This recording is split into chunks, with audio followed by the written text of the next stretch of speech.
A student at the University of Iowa is arrested after kicking over a projector during a Newsmax host's presentation on memes. Now that student is facing charges. I'm Angenette Levy, and welcome to Law&Crime's Sidebar podcast. This incident happened this past week, and it happened at the University of Iowa. Benny Johnson, who is a Trump supporter and a host on the conservative news channel Newsmax, was making a presentation about memes.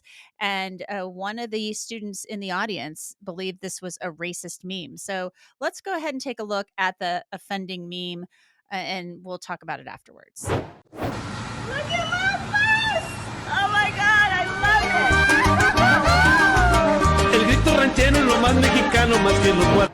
Now, that student, Travell Wright, faces a number of charges now, including disturbing lawful assembly, disorderly conduct, and fifth-degree criminal mischief. And this is all according to the Daily Iowan.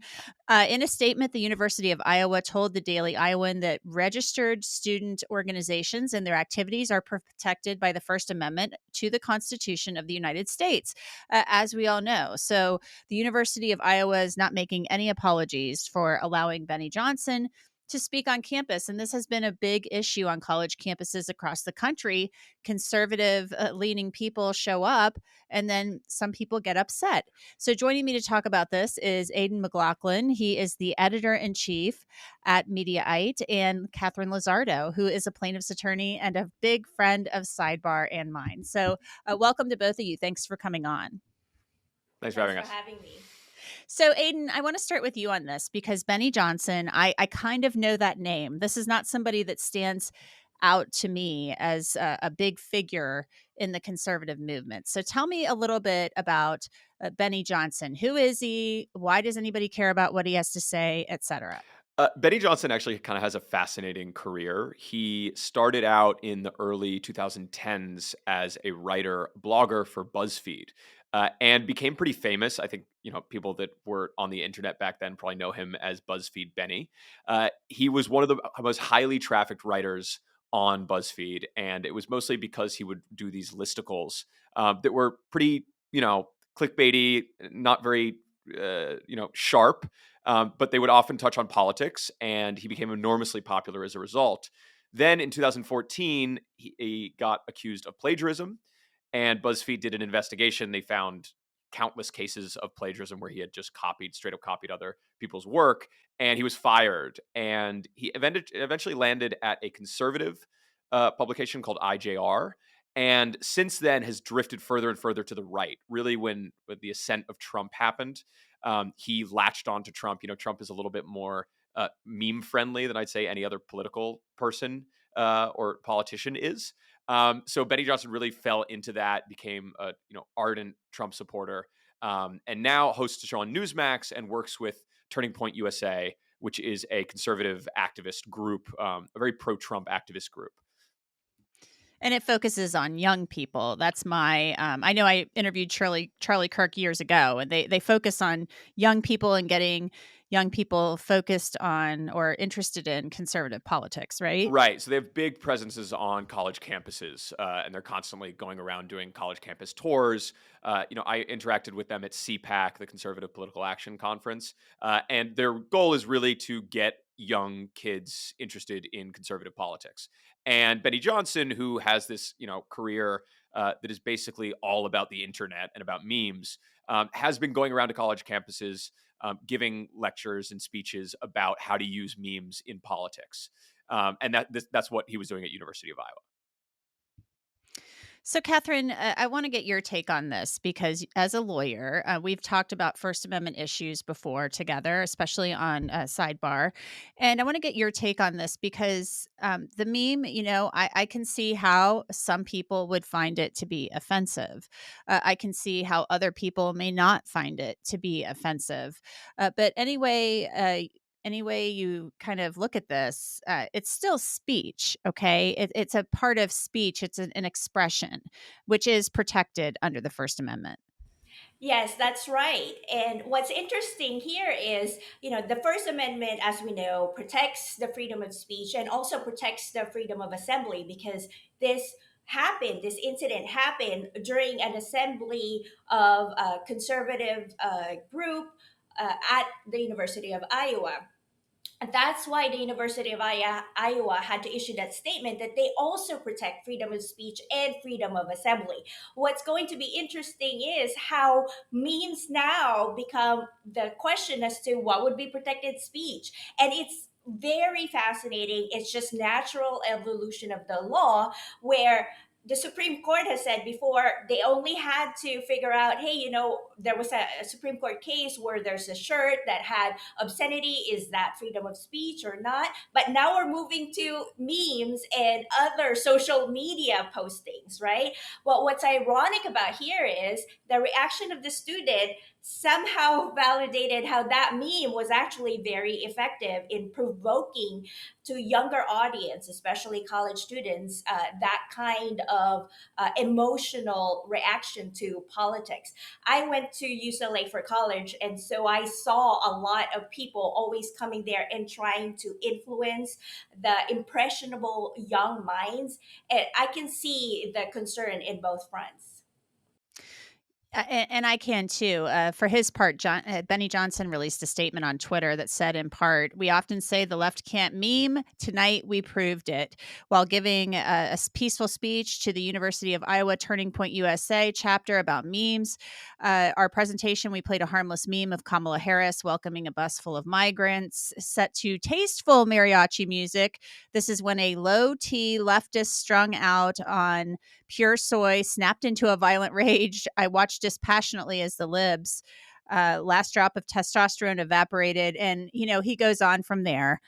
Poor soy is getting a bad rap out of all of this. I don't think soy did anything to anybody. I've had a soybean burger before. It's not a big deal. So Aidan, I guess it kind of, this gave Benny Johnson, I'm a little skeptical about this, guys. I'm going to tell you that first of all. This gave Benny Johnson something to put out on Twitter and to rile up his people.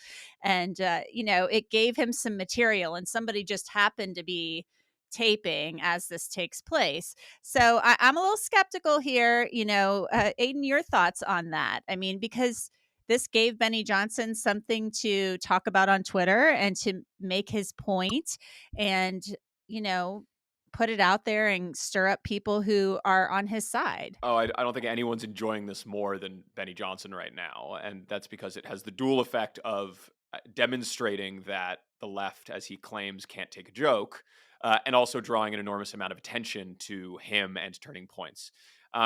It's the classic Trump thing of if you poke people in the eye enough and you get a reaction from them and then you paint them as hysterical. And it's something that Benny Johnson, traffics in a lot. He's a big fan of what he calls owning the libs. And this is like a perfect example of that. So I think for him, it's like it's a big win, as you said. He's been tweeting about it a lot in the last couple days. It's going to be a story now for a week or two, and he's going to be able to play that video at countless more TPUSA conferences. So I think it's definitely a win for Benny Johnson, at least as far as he's concerned, because that's the whole point of these kind of memes. It's to provoke a reaction. Most definitely. And so it is a win in his column. And he can say, look at the left. You say something that they don't agree with and they just lose it. They can't control themselves. It's just it's kind of like just these what I think are stereotypes of each side, painting each other as one thing over the other. One thing that does bother me, let's say this is totally legit and the student was really upset, right?